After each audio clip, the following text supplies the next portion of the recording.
Hey y'all, it's Jennifer. Welcome back to my channel. Today I am coming to you with another Victober video. And so today I really wanted to talk about something that I have kind of secretly, not so secretly, been reading for the past few months. And that is the Juvenilia of the Bronte siblings. So I initially had the thought last year to kind of do a week surrounding the Brontes in Victober, and I really wanted to include information about their juvenilia there because I think it's very, very interesting, but I don't think a full week of Bronte content is incoming. I do have a few other videos kind of planned about the Brontes to go up this month, so hopefully you will see those. This video is just really going to focus on their juvenilia, and so that was a big goal of mine, was to really read the juvenilia of the Brontes. And so a question you might be having is, what is juvenilia at all? And juvenilia is something that was written before an author's formal career, and it's often works that were written when they were children or written when they were very young, hence juvenilia. So the Brontes were an incredibly prolific set of siblings, as I'm sure all of you know. The three sisters were all published authors. They all wrote, incredible classic novels that we still talk about today. They also had their brother Branwell, who contributed a lot to this juvenilia, actually, but he is somebody who never really went into the publishing sphere, though I believe he very much wanted to. Branwell's story is very, very tragic to me, as is really the story of the Bronte children in general. For the most part, when we talk about the Bronte sisters, we are talking about Charlotte and Emily. Because Charlotte wrote Jane Eyre, Emily wrote Wuthering Heights. Those are the two most famous works by the Bronte siblings. But there was Sister Anne, who wrote The Tenant of Wildfeld Hall, and her works are, I think, very, very popular among those of us here on BookTube. She might not get so much name recognition out in the real world, out on the street, but here on BookTube, I think that Anne Bronte has had quite a bit of a renaissance because it seems to me that quite a few booktubers prefer her to Emily or Charlotte. I think Branwell's story is talked about fairly often, but his contributions to the juvenilia are not. It's always been sold to me that Branwell very much also wanted to be in kind of the artistic sphere.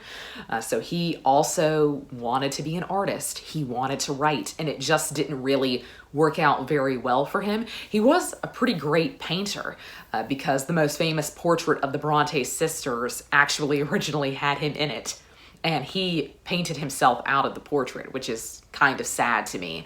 But over the past few months, I made it my goal to read quite a bit of the juvenilia. I have not read everything completely because you just can't. Trust me, you just can't. You can't sit and read it straight through. I think reading it over a few months has been the best thing that I could possibly have done because it's really not, in parts, it's not good. I'll be honest with you. There are a lot of highs here, but there are also quite a few lows. Really, really low lows in terms of Charlotte's writing to me. But Charlotte is who gets the most airplay in these collections, and I think she was probably the most prolific of the siblings at writing juvenilia. So the collection that I have been reading from is Tales of Glasstown, Angria, and Gondel from the Oxford World's Classics. So I didn't read this entire collection, and this entire collection is not even all of the juvenilia. So there's quite a bit out there if this is something that you decide that you're really, really interested in. But knowing that I was going to try to make a video about this, I decided to keep a small journal alongside reading the juvenilia. And I found this to be really, really helpful. I really enjoyed this. I didn't fill it up, and I think it's just going to be in general now a small Bronte journal whenever I reread a book by the Brontes or read a new book by the Brontes. I think I will take this notebook out and take notes on it because I think it was very helpful to me to keep track of all of the different things within their juvenilia. Their juvenilia is very widespread, and it's very interesting because it's actually speculative. A lot of it is quite fantastical.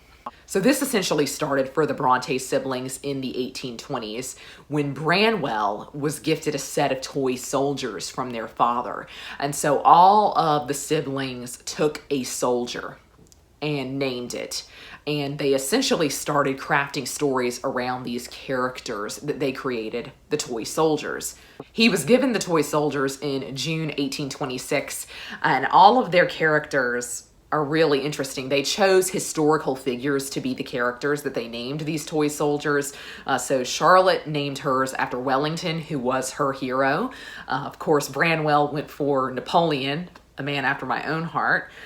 Emily went with Perry, and Anne went with Ross. Perry and Ross were explorers.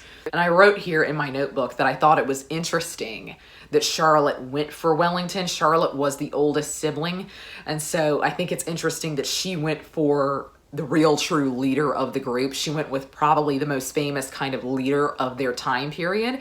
And I also wrote down, is there something to Branwell choosing the antagonist to Charlotte's hero? And I think there is. There is a lot here between Charlotte and Branwell. So let's talk about Gondel, Angria, and Glasstown for a second. So Glasstown was the original fantastical world that all of the Juvenilia was set in. And so Glasstown takes place in a fictional country in West Africa. There are multiple cities within Glasstown, which sounds weird to say, but there were multiple cities within Glasstown that each sort of had their own governments. And that transitioned from just being called Glasstown into the Glasstown Confederacy. And then it also eventually morphed into Angria. Glasstown and Angria are more Charlotte and Branwell's thing. There's a lot of Branwell here, which I found very, very interesting. I'll save my thoughts on that for the very end, but I think Branwell has been the most interesting person to read from in this experience because I've never read his work before, I guess. So I found it very, very interesting to get to read something he wrote. But Charlotte and Branwell are mainly in Angria, Glasstown. They were the older siblings, and so they kind of bossed Emily and Anne around and told them what their characters had to do. So Emily and Anne eventually broke off around 1831, and they created Gondel. And Gondel is also a fictional place, a fantastical place that's kind of an island in the North Pacific, I believe. And so Gondel has kind of the characteristic Yorkshire setting. There's a lot of moorlands, a lot of snow. The really sad thing about Gondel is that no prose fiction survives about it. The poetry of Emily and Anne does, but no prose fiction survives.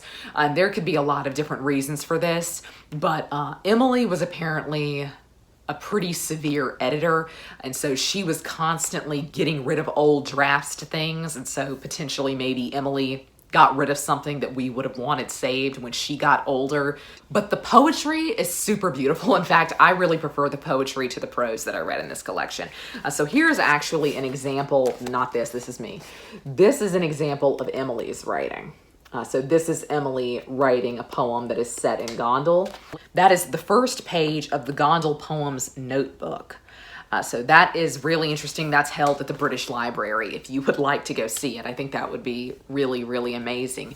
But Emily, I'll tell you, just for full context, just so that you can know my bias, Emily is my favorite of the Brontes, and Charlotte is sometimes my least favorite, and so I think that's why I really struggled with some of the writing here. The bulk of this collection went to Charlotte, I presume because she was the most prolific writer. She stayed in this imaginary world for a longer period of time than the others, and more of her work survives. She also outlived her siblings.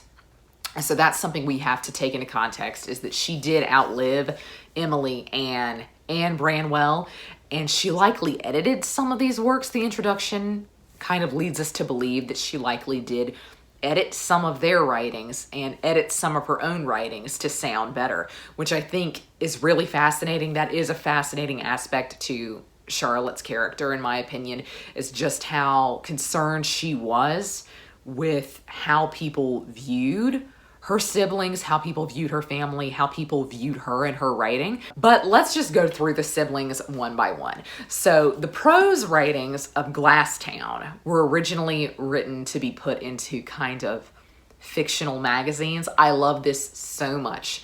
One of these magazines was Branwell's Blackwoods magazine. And many of you, if you are familiar with the Victorian time period at all, you're probably very familiar with Blackwoods magazine. It was a really, really famous publication that the Bronte siblings read fairly frequently. I think a lot of the reason that the Juvenilia was written at all is that they were allowed as children to be very voracious readers.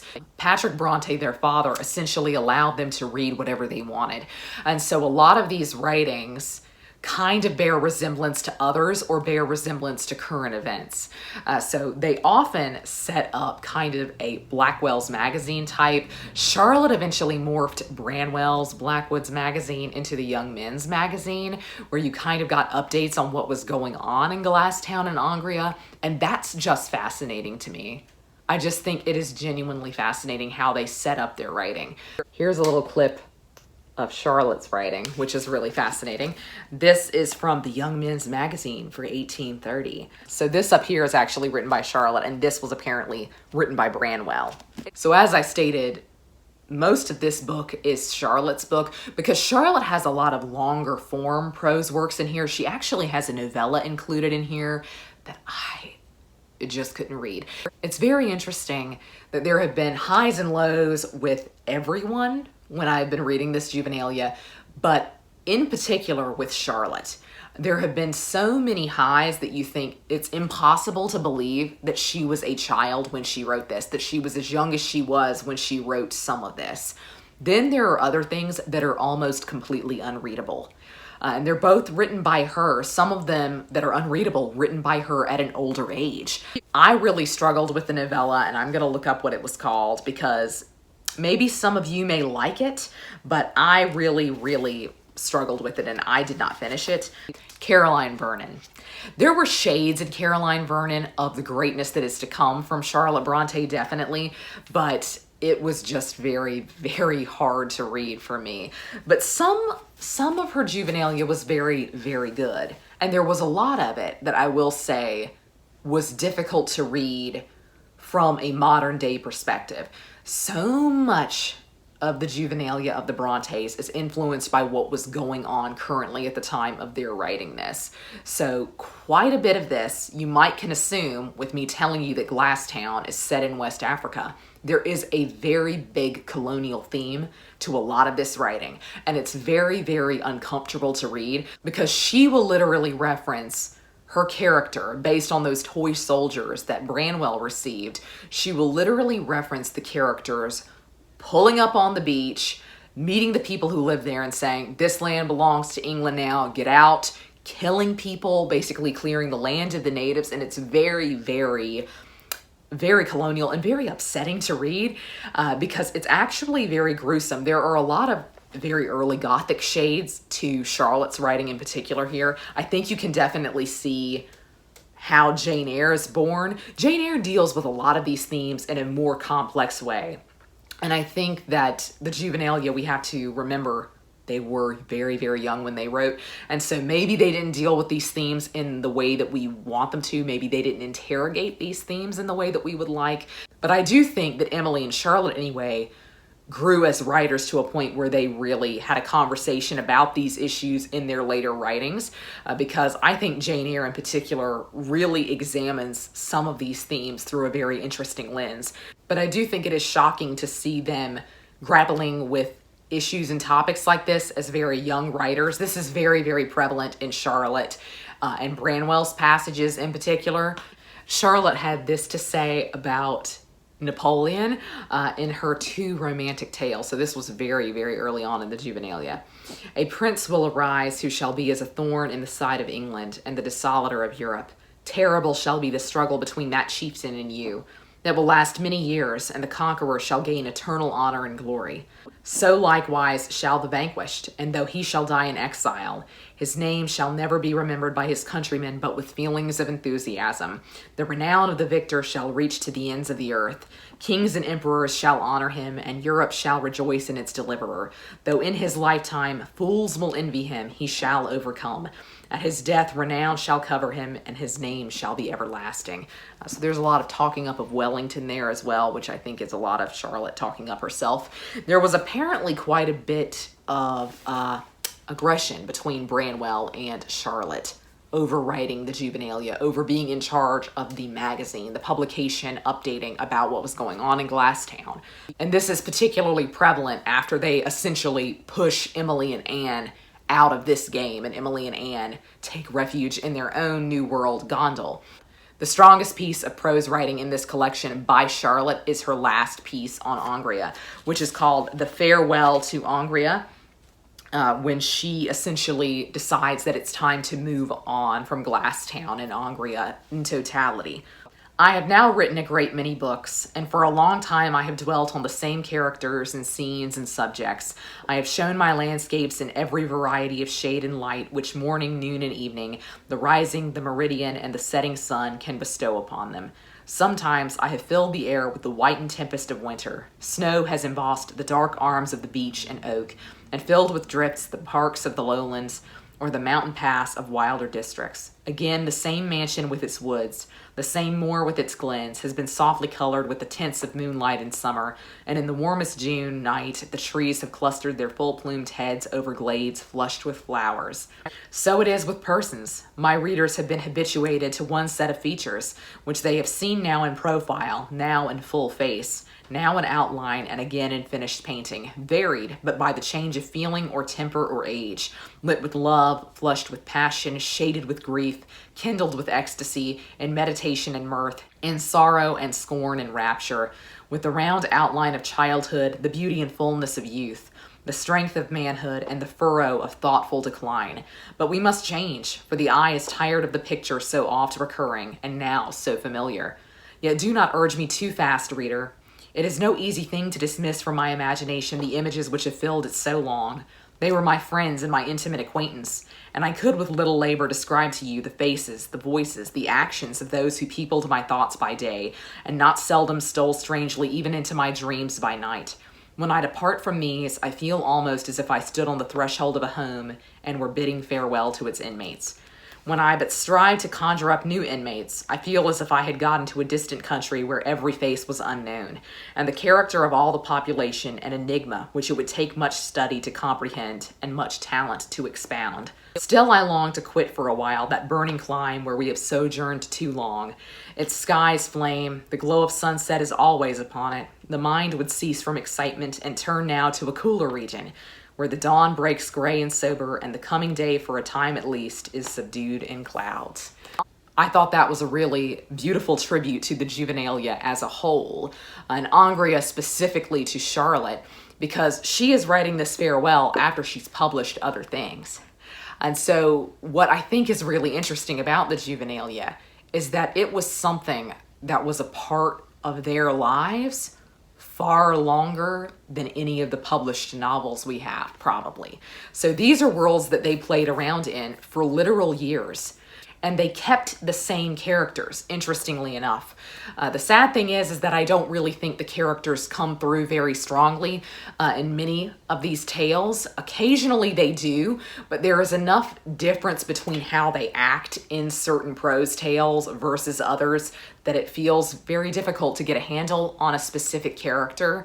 But I think this was just a really loving tribute to a time in her life that was clearly very, very special, and clearly was instrumental in her becoming an author at all.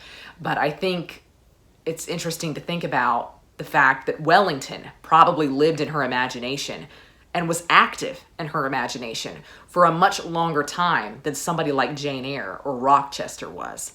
So I just think that's really fascinating. I think that it was a really beautiful tribute, and I think it was a tribute not only to the juvenile writing, but to childhood in general. And I just think that was really, really special. That's actually some of my favorite writing from Charlotte Bronte that I have ever read. Now, Branwell, he is super interesting. I think Branwell was the most delightful experience for me in reading the Juvenilia. I have never read anything by him before, and so this was really interesting, even though in a lot of places it was very unpolished. It was very interesting to read from his perspective and to see the type of things that must have really interested him. He was clearly very interested in the Navy and in kind of ship storylines. He wrote often under a pseudonym, which I just thought was really cheeky and fun. And we think a lot about the Bronte sisters as being very learned, very educated, very intelligent. And I often feel like, and this is terrible to say, but I often feel like Branwell must have squandered that and must have squandered a lot of his opportunities. But this shows that clearly when he was younger, Branwell was very, very bright, and he was also very well-read and intelligent. A lot of his juvenilia is peppered with literary references, especially to classical literature, which I found extremely fascinating. But a lot of his juvenilia, unfortunately, is him retelling the same story that Charlotte told, but he feels as if she didn't tell it as good as he would have, or she told it the wrong way, she was focusing on the wrong things. And so often when you move from one to another, you feel as if, hey, haven't I read this before? And so there isn't a lot of originality in some of the parts of Branwell's juvenilia, unfortunately. But I do think he was the real delight for me. He was the real surprise. I think it's because I know where I rank the sisters. And so I knew going into their juvenilia that I would probably prefer some things to others. And that was definitely true. Branwell was kind of a dark horse. He was somebody that I didn't really expect to see much from. And so I was really excited when I really enjoyed the writing of his that I read. So he was very, very interesting. But I do think, honestly, there is a more unpolished quality to his writing than there is to Charlotte's. And I don't know how much of that has to do with the fact that Charlotte was older than him, or if he was just not very diligent about editing, which it seems that Emily Bronte clearly was. He did try his hand at poetry. So here's part of an Angrian battle song. But 'tis not a common call that wakes such mighty melody. Crowns and kingdoms rise or fall, man and nations chained or free, living death or liberty, such their terrible decree. And yonder skies whose voices rise in that unearthly harmony, through Angria round shall wake a sound, a voice of victory, a thundering over the sea. It is a little bit of a longer poem, so I didn't want to read it in full, but poetry is actually how they close out his chapter of the juvenilia, so maybe that was something that he only got into towards the very end of their playing around in Angria and Glasstown. Of course, Emily was my favorite. I love her poetry. I love her writing. What's really funny is that Emily Bronte has always seemed like a very particular kind of person to me from everything that I've ever heard. And she was clearly that very particular person from a very young age. A lot of her poems have a very gothic leaning, a very dark leaning. A lot of them deal with imagery of nature, deal with the imagery of the moorlands, kind of, because Gondal is set up to look very similar to Yorkshire, which I really enjoyed. And maybe that's partially why I wound up enjoying Anne and Emily more than Charlotte and Branwell, is because I enjoyed the setting of Gondal, and I also really enjoy their form of poetry. A lot of Emily's earlier poetry deals quite a bit with the Romantics. So she's often referencing poems written by Percy Shelley, written by Lord Byron. She's writing kind of in the style of Lord Byron a couple of times. Byron makes his appearance in a couple of Charlotte Bronte's prose works in the News magazine, the Young Men's magazine, which I just think is hilarious. I really, truly, I think it's hilarious. Because what's interesting is the current figures, to get off on a tangent here, the current figures that they reference have been dead for a very long time, have been dead for 10 years anyway, when they start doing this. So in the 1820s, 1826, I guess Byron would have only been dead a couple of years, but it's funny to think that in the 1830s, they're still writing and referencing Byron and Wellington and Napoleon in particular, which I think goes to show how that generation and the events of the Napoleonic era had very long-reaching effects and consequences for people. So that's just really interesting to me that a lot of the current figures that they're talking about are people who have actually been dead for a little while anyway. I'm thinking I will do a Poetry Thursday on my favorite poem that I read here in the Juvenilia.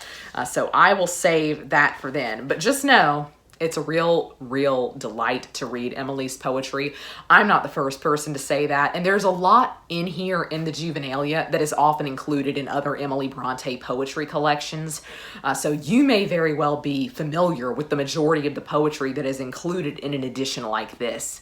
Anne unfortunately had the shortest chapter in this book. She didn't have as many poems as Emily, and Emily didn't have as many poems as Branwell, and Charlotte, of course, had prose. I will show you where Charlotte ends, and you will see just how long the book is. So this first half here, that's all Charlotte. This is everybody else. This is Branwell, Emily, and Anne. So you do get majority Charlotte here. But Anne's was the shortest chapter by far, which I found kind of disappointing because I liked quite a bit of it. I also get the sense that a lot of her poetry included here is included elsewhere in Bronte poetry compilations. So again, this may be stuff that you've read before if you have read Anne's poetry prior. But I do think this is a really nice comprehensive edition of the Juvenilia if you were looking for one. I believe there are other editions out there that include Charlotte's Juvenilia in totality. So if you really like Charlotte Bronte, you may want an edition like that that just focuses on her. But I think sampling from each of the siblings was really valuable. And it just made me fall in love with their writing even more. Some of my favorite work of the Brontes was in this edition, but to caveat that, some of my least favorite work by them was also in this edition. So there are some definite highs and lows in the Juvenilia, and I would keep that in mind when you go into it. I don't think it's best to read it straight through. Things are not cohesive. Sometimes things don't add up. So it's not really a good idea, I think, to go into this expecting a really linear narrative, because that is not at all what you're going to get. But I do think it's fascinating because obviously who the Brontes will become is evident in this Juvenilia, and I think it is interesting for that alone. There's a lot of Gothic imagery, a lot of colonial imagery, a lot of the themes that they will go to touch on in their novels are present in their poetry and prose here when they are younger. And so I just think this is really fascinating. I do recommend it, but again, I think maybe take it piece by piece, or just dip in and out of it. Maybe tell yourself that you're never going to read all of it, which is kind of what happened to me. I got to the point where I said, I can't read all of this. But if you were a super fan of the Brontes, I think this is something you should look into because it is incredibly fascinating.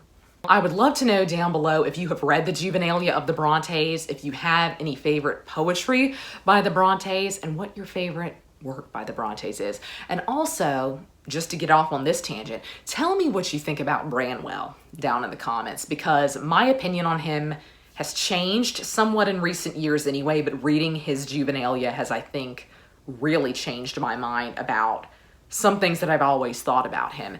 But that's going to be all for me today. I hope you're all having a great week. Happy reading. Happy Victober. Goodbye.